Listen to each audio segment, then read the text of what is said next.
there, in this video I want to show you how to fix not charging in case issue on your Samsung Galaxy Buds 3 Pro. Let's get started. And firstly, make sure that the cable and charger are okay and try replacing them if you need to, and just plug it in like that.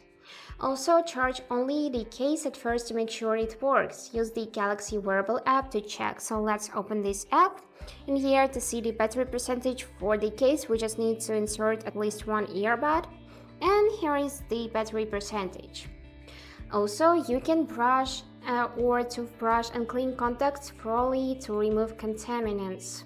And make sure that the earbuds are properly inserted in the case and the contacts are tight, just like that. And if nothing helped, reset the headphone setting in the Galaxy wearable app via the reset option. For that, we just need to go in the earbud settings, and here you will see this reset button. Then you will need to confirm by clicking this red button, and after that you will need to connect your earbuds to the phone once more.